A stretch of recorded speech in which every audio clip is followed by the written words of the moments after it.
Next up will be Jean-Marie, who will talking about a project that aims to be the backbone for automated testing for Linuxboot. So, give it up for Jean-Marie. Thank you. So first of all, thank you for staying for this last talk. So I was a little bit worried when I've seen the timing, but the room is still pretty crowded, so thank you very much. So my name is Jean-Marie Verdun. As you can imagine, I'm French. I'm working for a US-based company now, and I am part of the Linuxboot technical steering committee with Ron Minnick and Philip, who is part of 9 Elements, but I don't think that Philip is in the room, but it's fine. So I'm going to speak about a super boring subject, which is testing. So most of the time, engineers doesn't like to hear about testing. But what I like to say is that before coding anything, we must be able to define how we are going to test. So I think it's really key, and you will understand why. So I started to work on the Linuxboot project about 18 months ago when I initiated a shift into my company, which was to move from a linear economy model to a circular economy model. So how many of you have ever heard about circular economy? One. So that's still a beginning. So, okay. So that's pretty good to be there then. So let me try to explain you what is the circular economy model. So you are probably aware about the fact that we are producing every year around 8 million servers plus. So regarding these 8 million servers, about 2.5 million are trashed every year. So that's a lot of trash, that's a lot of scrap. And when we started to look at the raw performances of this scrap, we estimate that these performances were still far good enough to run some good applications. And there is a lot of people who are still lacking compute resources access. And we say that perhaps we can reuse this stuff. But reusing them requires to upgrade them, keep them in good operation mode. And roughly the circular economy model introduced something which is slightly different than the produce, consume, and recycle. So we call that recycle. So that's just to have a positive image, but in the end, this is generating trash. To produce, use, recycle, and update. So roughly, an whole system is going to have 3 to 4 lifetime. So from a compute servers, we can convert that to a storage box, then to a networking box, and something which is going to end up into edge computing. And then we can generate trash. So we started that project with some OSFC hyperscaler members. So you can see there a bunch of racks. So this is racks that we are currently processing. So roughly they are decom from hyperscaler data centers. And before we started that project, they were fully scrapped, except the CPU and the memory. So everything else was going to scrap and generating landfill. We quickly identified a massive issue. Even if they were running in production, so the firmware that they were coming with was really outdated and full of bugs, and was not able to support latest technology like booting on NVMe drives or anything else. So the key question was, how can we get rid of the AMI system BIOS, which really sucks on these machines? So we started to think about it, and I went to a core boot developer meeting. I think this was in Denver about 15 months ago. Yeah, in 2017, and started discussion with Ron, who had some idea about how to boot a Linux kernel quickly after the PEI and stage within the UEFI stack. And we started to work together to run a POC, a proof of concept on a Winterfront machine, just to see if it could work. And I think it quickly worked. So in the end, we met first in February, and we were able to boot a system in somewhere in June timeframe, something like that. When I say boot, we got something on the serial port. So let's be reasonable. The thing is, when we are recertifying this machine, they are not handing up to a single customer. So they are really spreading everywhere around the world. And what is key to us is really system reliability and being able to upgrade the machine during the next generation of this life cycle. And And we were extremely worried about using new technology for system BIOS, especially booting the machine, because this is the first things that the machine is doing. So if it doesn't work, you cannot use the machine. And that's why quickly we discovered that we needed to put in place a CI which was going to stress the systems, validate that Linuxboot works properly, and that we could run regression testing. So this is the main goal of the current CI project. So what we want absolutely to avoid, I think you know that image. Who knows it? Nobody? Okay, that's good. So you are aware that fixing a bug in production is a dangerous thing. So that's also why I'm really caring about testing before entering production or before shipping product.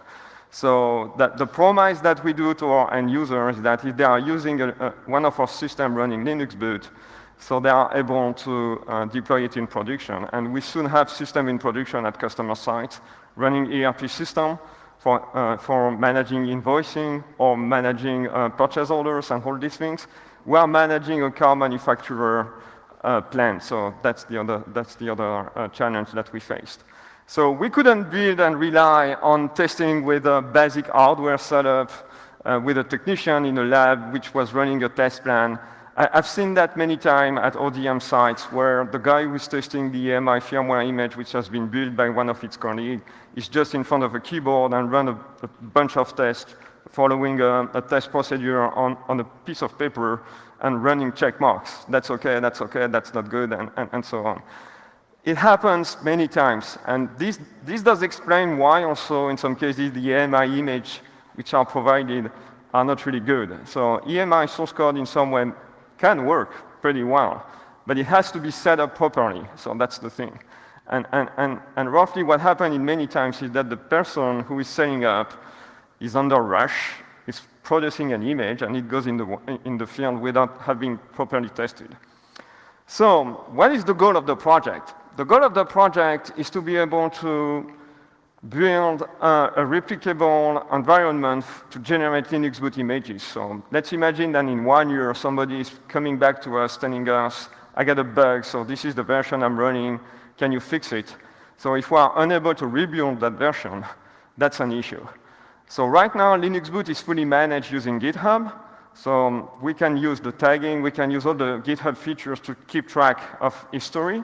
But the thing is, we still need to be able to rebuild without while being sure that the binary that we generate is exactly the same. So that's one of the goals of the CI. Then we have to fully automatize the test. I don't want a human in the middle just running tests and telling me it works. And if the guy is tired, he's going to go fast, and he's going to make mistakes, and he will tell me it works. So I've seen that many times either. So and if it is automated, so we can rely on something which is replicable. The other thing, if we automatize the testing of the firmware, we think that we can scale without any issue. So if you have 1 guy, 10 guys, 100 persons which are testing, so you are still limited by your human resources. So if you have automated systems, so the only one limit is the capacity of your data center to accept new testing nodes. So that's the thing. And the last thing is we need to be able to support multiple hardware generation. So right now we are getting Xeon V1, V2, V3, V4, and even Skylake as DCOM system. So which means that that's a very wide range of systems. And if we do that by hand, this is just going to be a nightmare. So I don't remember exactly how many commits happened on Linuxboot, but I think this was higher than 300 or 400, something like that. So each time we get a commit, we have to run testing on 10 different platforms with different revisions, different test environments, so that doesn't work. So either we selected the options to test only on one single system, hoping that it will work on the others, or we use a brute force approach, which is let's put online a bunch of servers and test every time we get a new commit on these machines and get feedback from the machines. So that's really the goal of the platform. So we started the development about, I think in January, so we are in September 9 months ago. So that's work in progress. We still have a lot of things to do, but quickly, we decided to run the development through a web API, so we can get connected pretty easily to GitHub. So what we want is roughly that a firmware developer who is going to push for a new commit on GitHub doesn't have to know anything about what's going on to get a testing result. So it will just get a green light or red light, and if this is a red light, he can get access to a log file telling him what went wrong. And we even do schedule to offer remote access to machines which went wrong for debugging purpose. So like that, the end users will be able to identify from where the issue can come from. So this is not happening really often on CI testing platform currently. So you just get a log most of the time and you have to rerun your test. So we thought that for firmware testing, it might be useful to get access to machine, especially if you want to test features like does NUMA is enabled or not. So Linuxboot is able to provide you a shard, so getting access to the interactive shard might be pretty useful. So the first thing is the web API. Then we have a job controllers, which is just scheduling tasks in a step-by-step approach. So we build an image, then we validate that this image is not going to break the node. So this is a live testing on real hardware. And then we have some basic feature validations. So the node is up and running, so we check that the SCPI table is properly set up and decoded. We check that NUMA works. So we check that we can detect the PCI and that it matched the system configuration expected. And then we goes up to the operating system stability and stress test. So we want to boot the operating systems. And right now we are testing with Ubuntu and CentOS. And we are checking that this OS feels comfortable on top of Linuxboot. So that's something which is also key because our end users are running an operating system, so they're not running a firmware. And we must be sure that the operating system is able to work properly. I got some requests to support Windows, so up to now we say no. But I don't know what will be the future. So roughly we are just supporting Linux on top of Linuxboot up to now. I should have said at the early stage that everything that we are doing is open source, so you can participate to this project, either on the hardware side or the software side. So feel free to contribute. So the current implementation is based on popular open source project. So as the infrastructure has to scale with upcoming new hardware, so we used Ansible just to be able to add new capacity to the infrastructures. So everything which is related to deployment of build machines or test machines is implemented using Ansible. So we are using also a lot of hardware. So we are trying to have more than one node for each generation of platforms because we are expecting that some of them are going to break, whatever happens. And we are scheduling batch with Slurm, so which is a well-known scheduler in HPC. And for the build, we are using KVM, so everything is virtualized, so we can build on a well-known system environment. And if we have to support something new, so we are pretty flexible on that approach. And roughly to set up your own CI, you just need to have an Ansible master node, a Slurm controller, some batch nodes, and then after a couple of testing nodes, so that's it. One of the goals is to offer the capacity to ODMs and OEMs just to pick up that testing environment, deploy it in-house in their own infrastructures, and being able to run their own test and even submit their results. So we know that for upcoming platforms, so there is a lot of NDAs from chip vendors or whatever, and we cannot go against that, but we want them to be able to test Linuxboot on top of this new generation of platforms and provide feedbacks to the community. And if an end user ends up to purchase this product, he will be able to know straightforward if the product has been officially tested or not. So that's part of the goal, and we are going to put in place a dashboard to check what has been tested or not. So the web API is something which is pretty simple. So right now, it does provide job control. So you can launch a job, you can kill it, you can list it, you can have a look to the log files. So what is key is if you want to contribute, you have to know Go, or you have to learn Go, or accept the idea to use Go. That's a trendy language. So I was not knowing Go before starting that project. So the guys from Google told me, if you want to work on that stuff, you have to work on Go. So let's do Go. I honestly do not care about the language selection. As long as this is a high-level language, it could have been Go, Python, or anything else. So that is doing the job, so which is key. So right now, everything which is on these slides is available.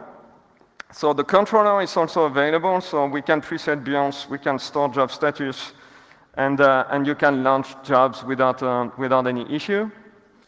The controller is relying on Slurm, so there's something which was important to us, which was to save runtime. So most of the jobs are run in memory. So if your job doesn't require more than 40 gig of storage space, so we allocate that stuff in memory, and the job is fully run in memory. So we do not care about saving the results. So if you want to save the results of your executions, you have to take care about that things and run a copy command at the end of the job. So that's the key things. All of our VMs, which are used within the infrastructure, have access to the internet. And we have a local proxy cache for package for the distribution. So either you go to the internet and you upload the latest versions because you want to test with latest versions of some packages, or you want to rebuild something that you know, and you can use our proxy cache. So that's the idea. So we set up the remote access to the VM through the Slurm, which we thought at the early stage would be easy. And it ended up to be a very complex thing because we had some port forwarding and a lot of firewalls rules, which were much more complicated than we were expecting. And then we can initiate the job execution. So the builder has two main goals. One is either to build the Linux distro kernel for a Linuxboot support and for specific hardware support. So just to give you an example, there is a specific TTY for the serial console on OCP nodes, which is serial 4. Don't ask me why. So 0 is not rooted, so you have to use 4 and 0. 0 is the IPMI, and 4 is the serial. So the one which is useful for BIOS developers is mostly the real serial, not the IPMI one, because most of the time you are killing the IPMI, and that's the issue. So we need to adapt the kernel, and you can use the builder just to rebuild a kernel for your distro. But the thing is, we run an initial implementation based on the Tram Hudson works. So we rely currently on OSFC search hits build. So we use the scripts which are there. So run is nothing, but the thing is the last sentence, I think. So that stuff is using Makefile. So who is more than 40 in that room? Oh shit, I'm really old. Oh, Ron, you should raise your hand. So you are more than 40.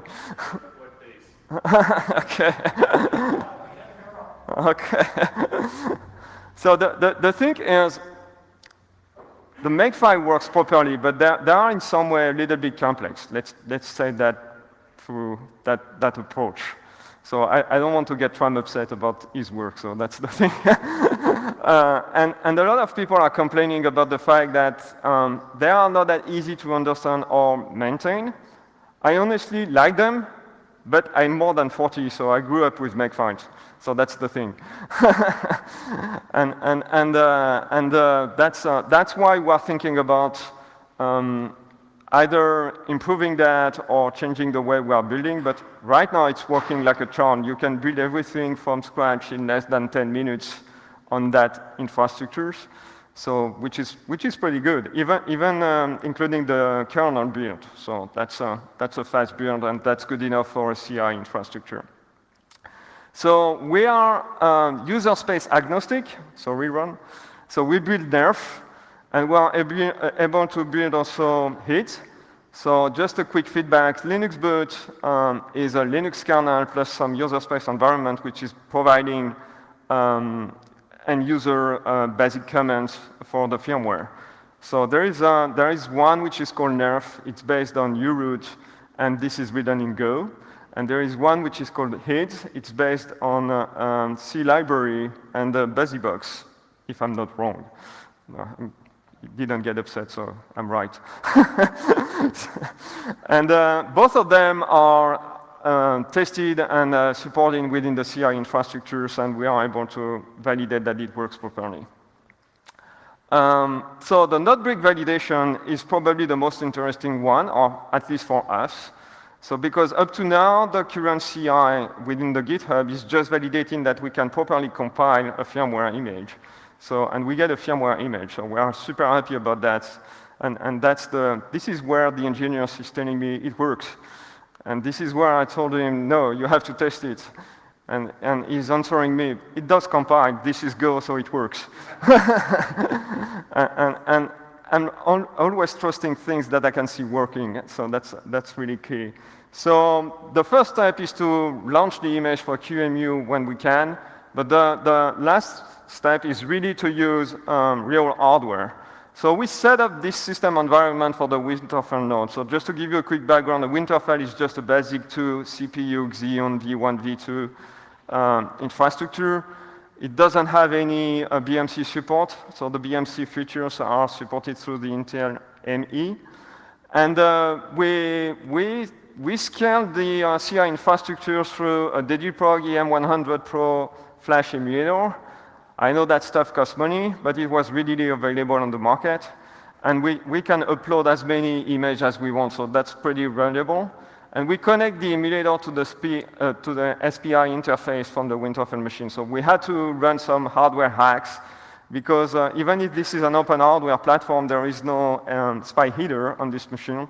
So we removed the flash socket and we soldered down some cables in place of the flash socket. So, but it works. And then we got the console, which is sent back to a controller node, and we have a USB switch. So a lot of people are asking me, why do we have this USB switch? That's because the goal of the CI is to validate that everything works. And when I mean everything, we must be able to boot on USB. It could look like crazy, but we still have some customers who are booting servers on USB, especially if you are an SMB company. So you don't have that many servers than hyperscalers. You just run 20 servers, and you don't deploy complex infrastructures just for booting, and you rely on your USB stick. So we are testing that we can boot on USB, we can boot on RG45, SFP+, which is a Mellanox card, with iPXE, which is something which really sucks. And that's why I really enjoy Andrea works regarding the boot node. And we are also testing that we can boot on NVMe. Just to give you a feedback, and this is where I like and I love Linuxboot. So Winterfell stock firmware image is totally incapable of booting with NVMe drive. So it doesn't know how to boot from NVMe. So with Linuxboot, we can have the NVMe driver preloaded within the Linuxboot kernel, and we can kexec a new kernel which is sitting on NVMe drives. And this is really giving new opportunities and new market access to the Winterfell machines. So especially for low-cost VMs, so which are looking for fast storage, local fast storage. So we do have customers also which deploy that with hyper-converged system configuration under OpenStack. So that's really different way to use this machine. So, and roughly we call that a CI compute resources. So the compute resources is the whole infrastructures. So that's 2 servers, one which is taking care about the test nodes and looking at sending the right command to validate that the image is able to boot. And we are doing that for all OCP platforms. So either Winterfell or Leopard or Tiago-Pass or all the upcoming hardware. Why do we test the OS? What was funny at the early stage is we thought that everything would be working pretty well when we started Linuxboot and after the kexec. But we quickly discovered that some basic features are not that easy to set up with Linuxboot, like virtualization. So virtualization requires some PEI, UEFI variable setups, which are extremely complex to do, or because they are not documented. So that's the key thing. So you really need to try to understand what's going on and matching the various image. Then we got some NUMA features support, which were quite complex. The IO-MMU setup was not that easy. And the only way to detect all of these minor issues was really to boot up the environments under the operating systems and try to deploy what our end users are going to deploy on top of that. There is still something which doesn't work right now on these machines. That's GPU support. So each time we plug a GPU on a Linuxboot machine, which is an OCP node, we are unable to start. So that's work in progress. It's not even work in progress. That's a bug. But we will try to fix that later on. So what are we able to support? So we are able to support all of that things. So right now, most of the operating systems that we are shipping with our machine are based on Ubuntu Xenial. So we got the net installers, we got the standard distro which works. So the only one tricky thing is really to select the serial ports to the right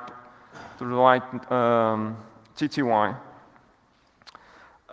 So what are we testing at the OS level? So I shouldn't spoke a lot about it, but all of this is tested right now.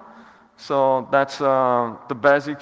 CPU frequency management was also a little bit challenging. I don't know. I don't remember exactly what was the issue, but all of this is currently tested under the CI. So we boot the kernel and we have some basic testing which says it works, it doesn't work, or we get the information that we are really looking for. So we test also network adapters, SRIOV when it works, because I just reported a couple of bugs with SRIOV on Mellanox cards, so that's the things. And we are running performance benchmarks, so like LinPack and Pystone. So Pystone is really strange benchmark to me. So that's a really strange computation. I don't know if you know that benchmark, but if somebody can explain me later on what it is really doing, so that's I'd be really interested. So LinPack is a very basic benchmark. So this is just a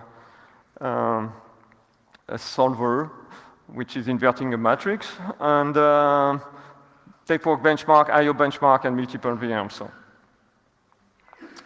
So scaling the public CI. So we have all of this. We still are a small company, and one of our intent is to see Linuxboot being a success. And we think that there is something which is slowed down adoptions of free software, like firmware, within corporations. And this is what happened when I'm discussing with the end users, potential end users, is it really safe? Is it really runnable? I know all of you will tell me, yes, it is. But the only one way to prove that it is safe and runnable is really to go through an automated process, publish reports telling this has been tested. And if it doesn't work, you can report a bug. And if we have the proper way to report the bugs, then it looks professional, and people are far much more comfortable at adopting the technology. So, and to us, Linuxboot success is really key. Same thing for OpenBMC and other firmware stack. That's purely because we cannot rely on a firmware which is no longer supported by ODMs and which are not properly set up for general purpose usage. And that's something which is important. So the current cost of the public CI, why do I speak about money? So the key things is that's a community project. And even if it is a community project, we are facing one basic issue. We speak about hardware, hosting hardware, scaling that stuff. So my company is one sponsor of that things, but I don't think we can sustain the growth and the needs of everybody alone. So that's really key. And right now, this is what we have allocated to the project. So 20 servers, and this is roughly the cost of the servers. That's not that expensive. They are recertified servers, second-hand machines. So, but if we had the Tiago Pass, if we had the Leopard, if we had all the infrastructures that we want to have, or even servers which are not from OCP, that's going to become complex. And what we are trying to do right now is to secure long-term hostings, and we have an estimation of 10K US dollars cost per month. So this is including the racks, this is including the hosting facility and the people to manage the racks and all these things. So as being part of the technical steering committee of the project, we are exploring various options just to find sponsorship. And one of the intent is not that my company drive that project in the long term. So we really want to bring that project to the community. And this is going to be transferred either to the Linux foundations, where Linuxboot is currently hosted, or to any other non-profit foundations when we estimate that we have fixed most of the issues. And one of the core issues is how can we run that CI short-term, mid-term, and long-term. So we need to fix the business model issues and find the right sponsorship model. So as this is work in progress, what is key is to collaborate. And as I told you, everything is public, so you can go on Linuxboot GitHub, and you can commit code, and you can test the CI, you can complain. Don't hesitate to complain. We are French, and French people are yelling like crazy, so we are used to complain. So that's fine with the team currently. And we want you, we want to see you testing your commit and testing your code. That's really key. I really love the idea of open source firmware. I'm more worried about the adoption rate, and my job is really to be sure that we are providing in the field high quality software. I'm pretty optimistic regarding Linuxboot. So we shipped about 700 servers running Linuxboot right now. So that's a good, reasonable numbers. And they are used for many different applications, and stability is great. So that's the key things. And the only feedback that we got from the customers is that they don't see any difference with other firmware, which is good. And they are super happy about the idea that we can enhance hardware support like the NVMe trick I shared with you. I'm done with the slide. Thank you to come to the conference and staying up to now. I don't know if you have any question.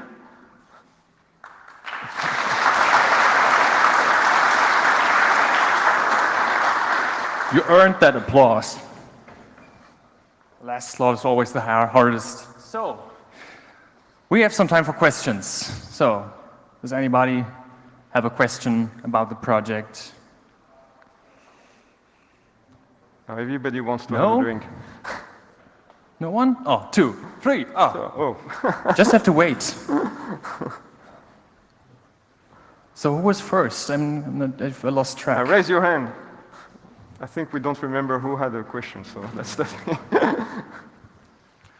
So did you look at existing solutions for this testing, like the Lava stuff, I think the Linuxboot guys have, and yeah, and integrated with Jenkins or whatever? We didn't went up to the framework level, so right now we really worked on the basic low-level features, like how can we put an OCP nodes within a CI systems? What are the hardware requirements? What do we need to change on the hardware platform? And then what kind of infrastructure do we need to build everything? So that's why we set up the VMs.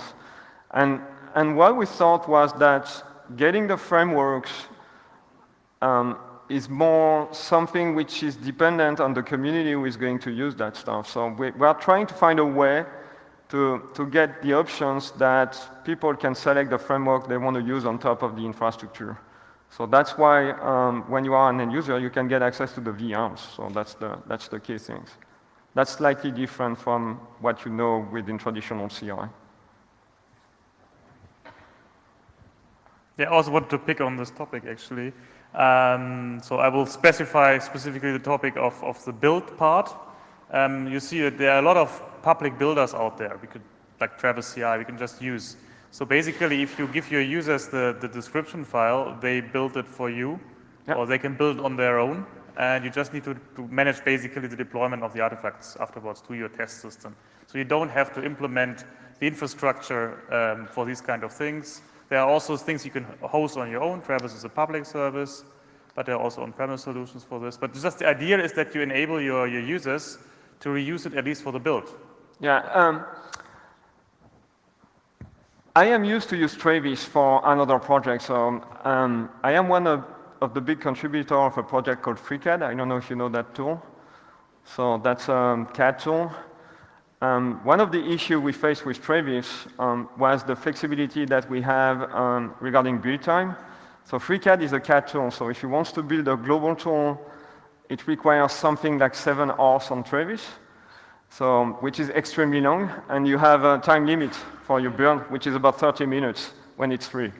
So when we faced that issue, we discussed a lot with Travis people and all these things. This has been a pain. I said, okay, on Linuxboot, we need to rebuild kernels and all that stuff. I didn't want it to restart the discussion with the Travis folks or others and keeping our independence. Yeah, but we always running CI jobs in GitLab. Yeah. Yeah. So the build time from all source. The build time from all source for URoot to create an initramfs is about 20 seconds. Yeah, that's pretty fast. 20 seconds. It includes rewriting all the programs. It's 99 separate programs. They're all rewritten into Go packages, and then that's compiled into one binary, and that's 20 seconds. So the thing about this kind of building is, internally in our heads we think, well, we need some kind of heavy-duty great CI because it's a really big deal, but the building of the initramfs in this model is essentially zero cost. So. And the other things, we wanted to provide the freedom to the developers to build their firmware image on top of the software infrastructure they wanted to design by themselves. Either Ubuntu, CentOS, or whatever, something which they can define. So we basically have two contradicting statements now. One was on your slides, you were saying that in order to support different systems, you need 2 more server systems per platform in order to do the builds. And now you're saying that the build is at 0 cost. Yeah, that's the software build. So you need 2 servers for testing on real hardware. So there is 2 steps within the CI. So building the software image, the firmware. And when you get that firmware image, then we are uploading that on real hardware. We turn on the hardware and we test if the Go compiler has made a good work. So if you can boot up the machine and boot up your that part I system. understand. It was just about, like, you could think about splitting the build from your actually testing CI, and my suggestion would have been OBS. I don't know how many, like build time exactly the packages have been, how many combinations that would be to just have something that gives you the binary results that you can then, once it's complete, feed into your CI system. Yeah, we have that debate within the community, so which is, do we use the controller node to build up everything? Do we keep track of what has been pre-built to accelerate things? So right now, this is a very basic implementation. So each time a new job is coming up, we are recompiling everything from scratch. We know that it's not optimal, but there's not that many developers on that project, so that's the other thing. So we need more time to accelerate the developments and improve the features from the CI.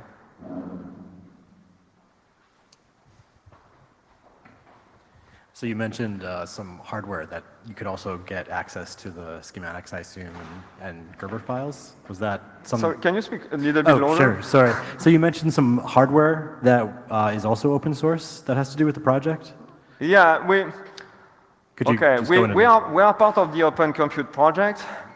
So one of the goals of the Open Compute project is to try to design open source hardware. So that project has been launched in 2011 or 2012 by Facebook and a couple of industrial. And since the beginning, a lot of people are complaining that this is not real open hardware because it's lacking information, some technical information. That is true. So I am really an open hardware guy. So my team is designing on free software like KiCad and FreeCAD. And everything that we do is open, and we are using and we are building the tools that we need to do to design the hardware. The thing is, it's always better to work with people who are trying to do something instead of ignoring them and just try to do something alternatively. So that's the thing. So that's why we entered the Open Compute project, and we are quite happy about that. And the direction that the project is currently taking is a positive one. We can see more and more schematic coming up, more and more Gerber files. So my current fight is about the EEPROM content. So because if you do not know how the chipset is set up, so you cannot reproduce the hardware. So my ideal goal is that you get access to all the information to manufacture an OCP motherboard from the files that are sticking on the OCP websites. You are still not able to do that because we are still lacking a few things. But let's keep working to improve that. Awesome. So by the way, there is an OCP summit in Amsterdam on October 1st on SIGINT. And we do have an open source firmware track during that event. Ron is not there, so he's rushing home before. But feel free to join us, and you can complain about the lack of technical information. This is the place where you have to complain, because the people who are managing most of the hardware project will be there. And this is during this discussion we can improve things. Awesome, thank you, we appreciate it. Any more questions? Doesn't seem like it. So, thank you very much. Thank you. Please give a big round of applause.